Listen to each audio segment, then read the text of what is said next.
قابل احترام بزرگوں اور بھائیوں، ربیع الاول کا مہینہ چل رہا ہے اور ربیع الاول کے مہینے میں بہت سے لوگ نبی کریم صلی اللہ علیہ وآلہ وسلم کی محبت کا نعرہ لگا کے، آپ کی محبت کی آڑ لے کے وہ کام کرتے ہیں کہ جس کا قرآن و سنت سے کوئی ثبوت نہیں، آقا علیہ السلام سے اپنی نسبت جوڑتے ہیں اور پھر عید میلاد النبی، اور جس کے اندر بہت زیادہ خرافات، بدعات، شرکیات چھپی ہوئی ہیں، اس کا مظاہرہ کرتے ہیں، لاکھوں کروڑوں روپے گلیوں کو سجانے کے اوپر برباد کر دیتے ہیں، اور اسی طریقے سے لائٹوں کے اوپر ایک بہت بڑی رقم خرچ کر دیتے ہیں۔ اگر وہ رقم صحیح جگہ پہ خرچ کی جاتی تو کتنا فائدہ ہوتا۔ ایک بدعت کو زندہ کرنے کے لیے اتنے وسائل، اسباب اور افراد کو اس میں لگا دیا جاتا ہے، اور پھر خرافات کو برپا کیا جاتا ہے، جاہلیت کی رسومات کو زندہ کیا جاتا ہے، اور ان رسومات اور ان خرافات کے ساتھ یہ انسان کو خود ہی پتہ چل جاتا ہے، بلکہ ان لوگوں کو بھی یہ پتہ چل جاتا ہے کہ جو کام ہم کر رہے ہیں یہ سنت سے ثابت نہیں ہے، کیونکہ اللہ تعالیٰ نے فرمایا ما آتاکم الرسول فخذوہ وما نہاکم عنہ فانتہوا، لوگو جو میرا رسول تمہیں دے اس کو لے لو، اور جس سے تمہیں روکے اس سے رک جاؤ، واتقوا اللہ، اللہ سے ڈرو، ان اللہ شدید العقاب، بے شک اللہ کی پکڑ بڑی سخت ہے۔ کیا اللہ کے نبی صلی اللہ علیہ وآلہ وسلم نے ہمیں عید میلاد النبی دی ہے؟ کیا آپ نے ہمیں اس کے بارے میں تاکید کی ہے؟ کوئی قرآن کی آیت، کوئی حدیث، آپ کا کوئی قول، آپ کا کوئی فعل، آپ کی کوئی سنت؟ نبوت کے بعد 23 سال تک آپ زندہ رہے اور 23 دفعہ یہ دن آیا، آپ نے اپنی عید میلاد کا دن خود منایا، آپ نے اپنے ساتھیوں کو ترغیب دی، آپ نے ان کو جمع کیا کہ جلسے کر لو، گلیوں کو سجا لو اور ایسے ایسے کام کرو۔ کیا آپ نے کبھی یہ بات کہی؟ اللہ تعالیٰ نے آپ کی ذات کو مخلوق کے لیے حجت بنایا ہے۔ اللہ تعالیٰ نے ارشاد فرمایا لَقَدْ كَانَ لَكُمْ فِي رَسُولِ اللَّهِ أُسْوَةٌ حَسَنَةٌ لِمَنْ كَانَ يَرْجُو اللَّهَ وَالْيَوْمَ الْآخِرَ وَذَكَرَ اللَّهَ كَثِيرًا۔ اللہ تعالیٰ نے نبی کریم صلی اللہ علیہ وآلہ وسلم کو مخلوق کے لیے بہترین نمونہ بنایا ہے۔ جو بہترین نمونہ ہے، جو ہمارے لیے بہترین شخصیت، آئیڈیل شخصیت ہے، اور جن کے تمام اقوال و افعال ہمارے لیے حجت ہے، تو کیا آپ نے ایسا کام کیا، ایسے کام کی نشر و اشاعت کی، اور آپ نے اپنے صحابہ کرام کو اسباب اور وسائل لگانے کا حکم دیا؟ تو میرے بھائیوں، غور و فکر کرو، قرآن کی آیتیں پکار پکار کے کہہ رہی ہیں کہ ایسا نہیں ہوا۔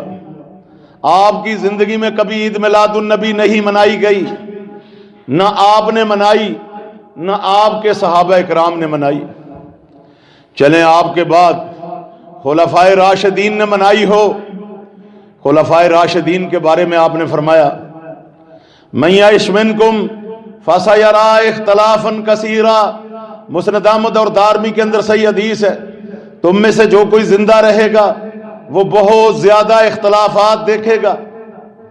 فرمایا فعلیکم بسنتی وسنت خلفاء الراشدین المہدیین، میری سنت کو لازم پکڑنا اور میرے خلفائے راشدین کی سنت کو لازم پکڑ لینا، جو ہدایت یافتہ خلیفے ہیں۔ وعضوا علیہا بالنواجذ، اور ان کو داڑھوں کے ساتھ مضبوطی سے پکڑنا۔ میری سنت کو اور خلفائے راشدین کی سنت کو داڑھوں سے مضبوطی سے پکڑنا۔ وعضوا علیہا بالنواجذ وإیاکم ومحدثات الامور، اور دین کے اندر نئے نئے کاموں سے بچنا۔ فإن کل محدثۃ بدعہ، بے شک دین کے اندر ہر نیا کام بدعت ہے۔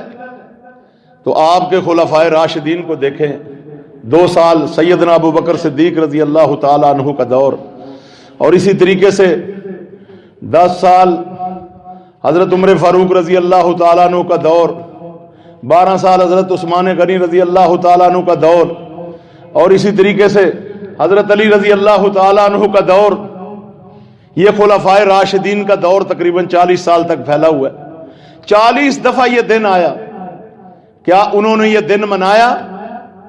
خلفائے راشدین نے یہ دن منایا جن کے بارے میں آپ نے تاکید کی تھی؟ تو پتہ چلا نہ آپ نے منایا نہ آپ کے خلفائے راشدین نے منایا۔ تو میرے بھائیوں، پھر اتنی سینہ زوری کے ساتھ اور اتنے ذوق و شوق کے ساتھ کیوں اس دن کو مناتے ہو، جبکہ قرآن و سنت سے کوئی دلائل نہیں، جبکہ اللہ تعالیٰ نے سب کو پابند کر دیا ہے کہ اگر تمہارا اختلاف ہو جائے تو قرآن و سنت سے فیصلہ کرواؤ، تمہارا اختلاف ہو جائے تو اللہ اور اس کے رسول سے فیصلہ کرواؤ۔ فَإِن تَنَازَعْتُمْ فِي شَيْءٍ فَرُدُّوهُ إِلَى اللَّهِ وَالرَّسُولِ، اگر کسی چیز میں جھگڑا اور اختلاف ہو جائے، جو 2 عیدیں دوسری ہیں، عید الاضحیٰ اور عید الفطر، ان کو تم بھی مانتے ہو، ہم بھی مانتے ہیں۔ ایک ہفتہ روزہ عید، جمعے کی عید، اس کو تم بھی مانتے ہو، ہم بھی مانتے ہیں۔ اور ایک یہ جو عید تم نے اختلافی عید بنائی ہے، اس کے بارے میں اللہ کے نبی صلی اللہ علیہ وآلہ وسلم نے جب مدینے والے عید مناتے تھے، ان کی 2 عیدیں ہوتی تھی۔ فرمایا قد ابدلکم اللہ خیرا، تحقیق اللہ تعالیٰ نے تم کو ان 2 کے مقابلے میں بہتر عیدیں دے دی ہیں۔ ایک قربانیوں کی عید، ایک عید الفطر، ایک حج کے رکن کے بعد آتی ہے، ایک عید روزوں کے بعد آتی ہے۔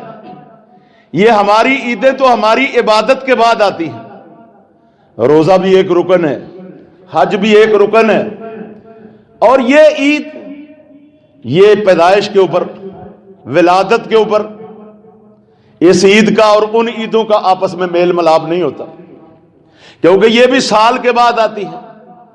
عید کہتے ہیں عاد یعود و عیدا، کسی دن کا بار بار پلٹ کے آنا، تو یہ سال کے بعد یہ دن پلٹ کے آتا ہے، تم اس دن کو مناتے ہو۔ اور ان عیدوں کی طرح نہیں، ان عیدوں میں سارے مسلمانوں کا ایک ہی حال ہوتا ہے، اور اس عید میں مختلف حال ہوتا ہے۔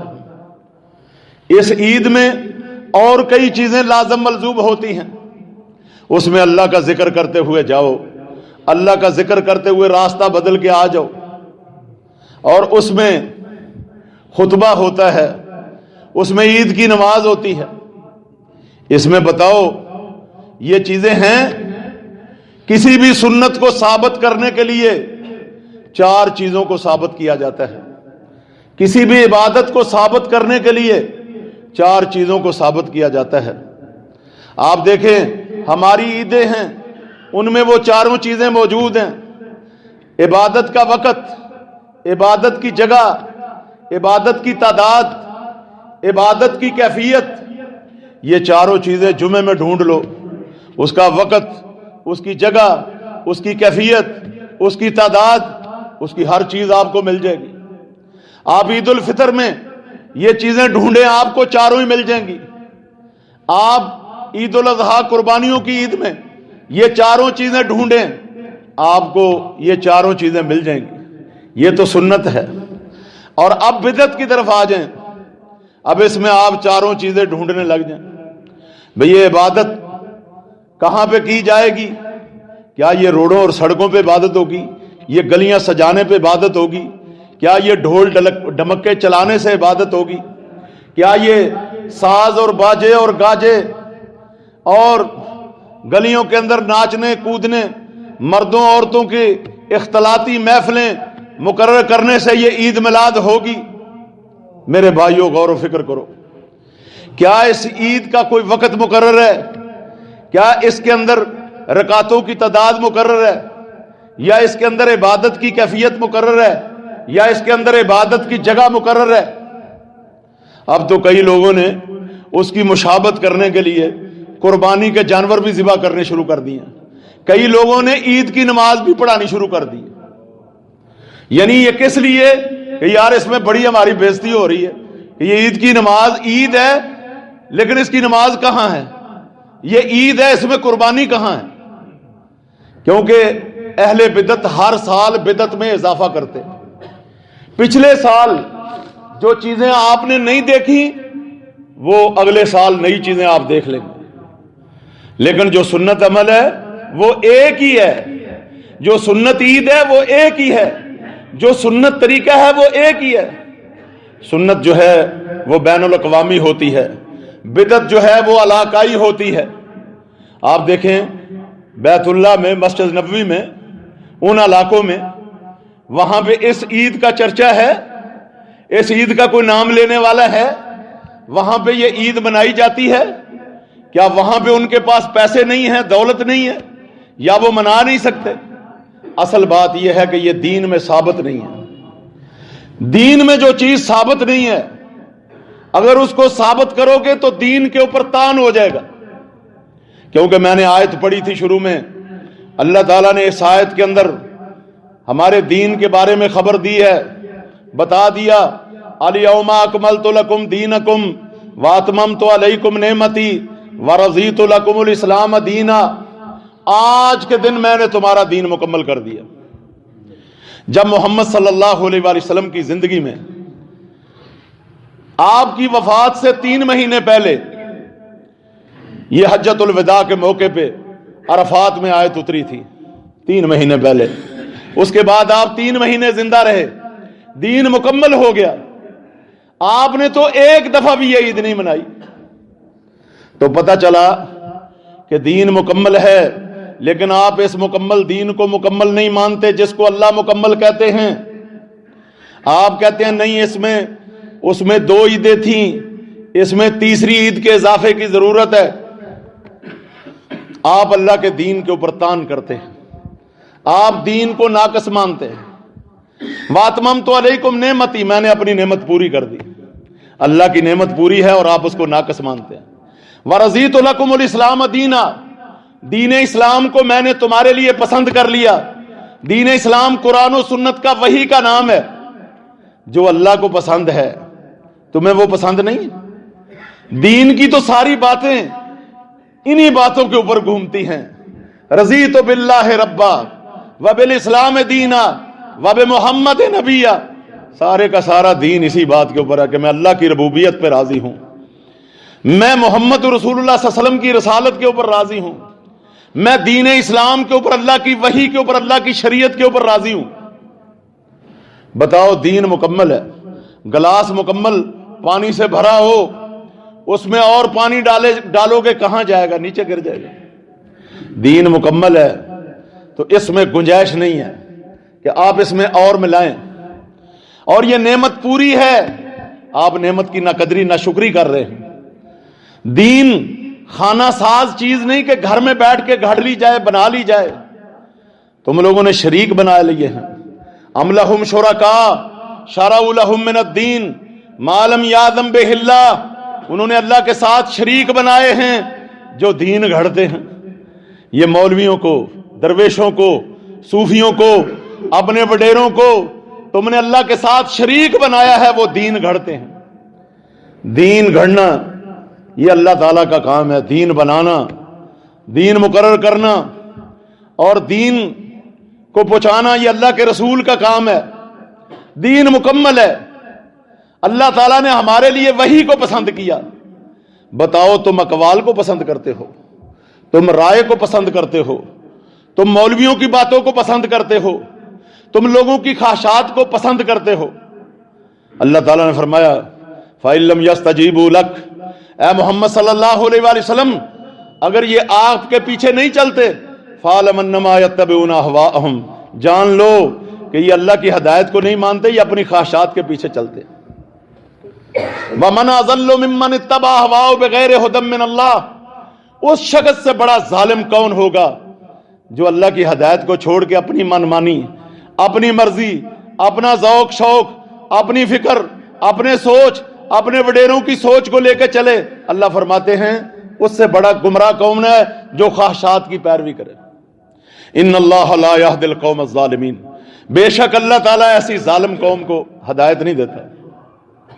میرے بھائیو، امام مالک رحمۃ اللہ علیہ کا وہ فتویٰ، ان کی وہ بات، من زعم ان محمدن، جس بندے نے یہ سمجھا کہ محمد صلی اللہ علیہ وآلہ وسلم کوئی دین کی بات چھپا کے چلے گئے اور دین میں ہمیں کچھ بتا کے نہیں گئے، فقط زعم ان محمدن خان الرسالہ، اس نے یہ سمجھا کہ محمد صلی اللہ علیہ وسلم رسالت میں خیانت کر کے چلے گئے۔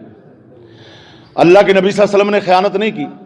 یا ایھا الرسول بلغ ما انزل الیک من ربک وان لم تفعل فما بلغت رسالتہ، اے میرے رسول، آپ کی طرف جو اللہ کی طرف سے نازل ہوا ہے اس کو پہنچا دو، اگر نہیں پہنچایا تو آپ نے خیانت کی۔ اگر یہ عید میلاد نازل ہوئی تھی تو آپ اس کو بتا دیتے، آپ اس کو پہنچا دیتے، آپ نے کیوں نہ پہنچائی، آپ نے کیوں نہ منائی؟ تم مناتے ہو اور تم سمجھتے ہو کہ کیا ہم رسول اللہ سے نیک ہیں؟ کیا صحابہ سے بڑھ کے نیک ہیں؟ ہمارے اندر تقویٰ سب سے زیادہ ہے؟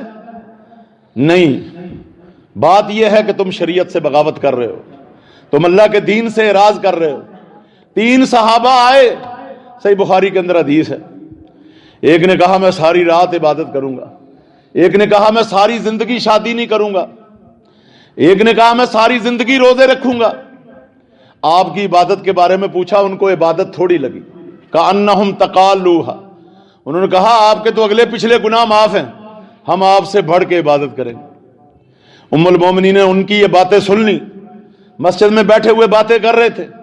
جب رسول اللہ صلی اللہ علیہ وآلہ وسلم آئے تو آپ کو بتایا گیا کہ ایسے ایسے آدمی آپ کی عبادت کے بارے میں پوچھتے ہیں اور یہ باتیں کر رہے ہیں۔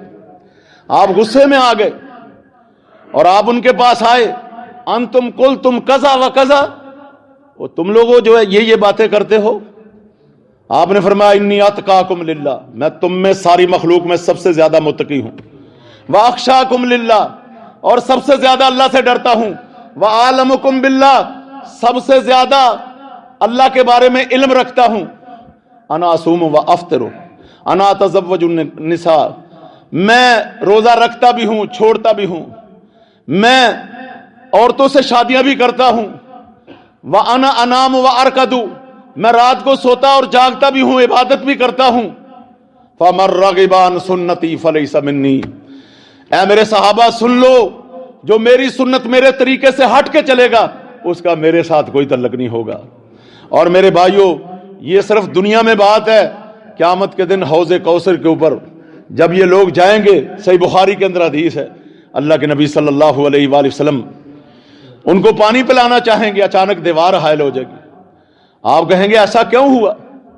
فرشتے آ کے بتائیں گے اے محمد صلی اللہ علیہ وسلم، یہ وہ لوگ ہیں جنہوں نے آپ کے دین کو بدل دیا تھا۔ آپ فرمائیں گے سوہکن سوہکن، دفع ہو جاؤ، دور ہو جاؤ، لمن غیر عبادی، جنہوں نے میرے دین کو بدل دیا تھا۔ حوض کوثر پہ پانی نصیب نہیں ہوگا، کیا آگے شفاعت نصیب ہو جائے گی؟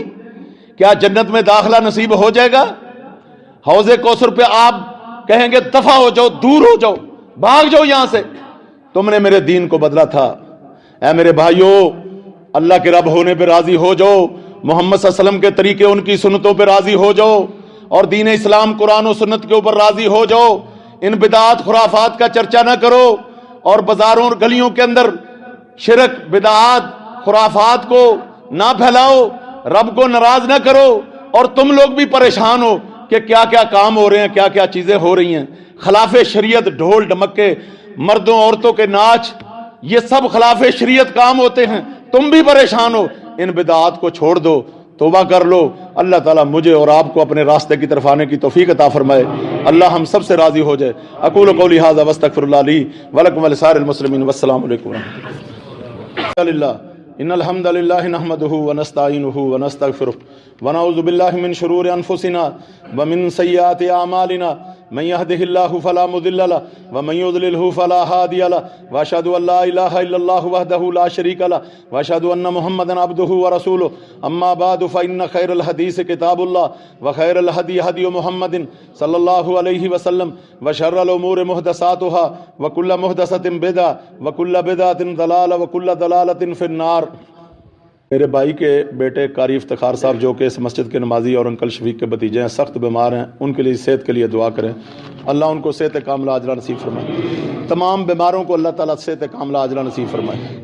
اللہ تعالیٰ ہم سب کی نیک حاجات پوری فرمائے۔ اللہ تعالیٰ مسلمانوں کی حاجات پوری فرمائے۔ اللہ تعالیٰ ہمارے قرضے اور بوجھ اتار دے۔ اللہ تعالیٰ ہمارے دین و دنیا کے کاموں میں آسانیاں کر دے۔ اللہ تعالیٰ ہماری تمام مشکلیں آسان کر دے۔ خطبہ جمعہ کا مختصر خلاصہ یہ ہے کہ عید میلاد النبی نبی اکرم صلی اللہ علیہ وآلہ وسلم نے، اللہ نے ہمیں نہیں دی، نہ یہ قرآن سے ثابت، نہ یہ آپ کی سنت سے ثابت، نہ یہ آپ کے صحابہ سے ثابت، نہ خلفائے راشدین سے ثابت، نہ تابعین، نہ تبع تابعین سے، حتیٰ کہ آخری صحابی عامر بن طفیل کوفہ کے اندر 110 ہجری میں فوت ہوئے، 110 ہجری تک آپ کے پورے 100 سال تک یہ دن ثابت نہیں ہے۔ اس کے بعد تابعین، تبع تابعین، ان سے بھی یہ ثابت نہیں ہے، یعنی یہ تین صدیاں ہو گئیں۔ چوتھی صدی کے اندر فاطمیوں نے مصر کے اندر اس بدعت کا آغاز کیا تھا۔ یہ رافضی شیعہ تھے اور یہ اوروں کے بھی عید میلاد مناتے تھے، اور انہوں نے اللہ کے نبی صلی اللہ علیہ وسلم کا بھی عید میلاد منایا تھا۔ اور ملک مظفر الدین کوکبوری نے عراق کے علاقے بابل کے اندر یہ 600 ہجری کے اندر یہ بدعت ایجاد کی تھی، اور قرآن و سنت کے اندر اس کا کوئی ذکر نہیں۔ تو میرے بھائیوں، دین اسلام پہ راضی ہو جاؤ، قرآن و سنت پہ راضی ہو جاؤ، بدعات اور خرافات کو چھوڑ دو۔ یہ کفار کی مشابہت ہے، من تشبہ بقوم فہو منہم۔ آپ نے فرمایا تھا میری امت یہود و نصارہ کے نقش قدم پہ چلے گی، فارس اور روم کے نقش قدم پہ چلے گی۔ بخاری مسلم کی حدیثیں ہیں، کوئی کمی نہیں چھوڑیں گے۔ وہ سانے کے سوراخ میں جائیں گے، یہ بھی جائیں گے۔ ان میں سے مستدرک حاکم کی روایت میں ہے کسی نے اپنی ماں سے اعلانیہ زنا کیا ہوگا، میری امت کے لوگوں میں سے بھی ایسا کریں گے، یہ مکمل ان کی پیروی کریں گے۔ تو میرے بھائیو، یہود و نصارہ کی مشابہت نہ کرو، کافر قوموں کی پیروی نہ کرو۔ عیسائی میلاد مناتے ہیں، میلاد عیسیٰ، تم میلاد رسول مناتے ہو۔ اللہ سے توبہ طائب ہو جاؤ، اللہ مجھے اور آپ کو عمل کرنے کی توفیق عطا فرمائے۔ اللہم صلی علی محمد وعلی آل محمد کما صلیت علی ابراہیم وعلی آل ابراہیم انک حمید مجید۔ اللہم بارک علی محمد وعلی آل محمد کما بارکت علی ابراہیم وعلی آل ابراہیم انک حمید مجید۔ اللہم انصر الاسلام والمسلمین، اللہم اعز الاسلام والمسلمین، یا قاضی الحاجات اقض حاجاتنا وحاجات المسلمین۔ ان اللہ یأمر بالعدل والإحسان وإیتاء ذی القربى وینہی عن الفحشاء والمنکر والبغی یعظکم لعلکم تذکرون۔ سبحان ربک رب العزۃ عما یصفون وسلام علی المرسلین والحمد للہ رب العالمین۔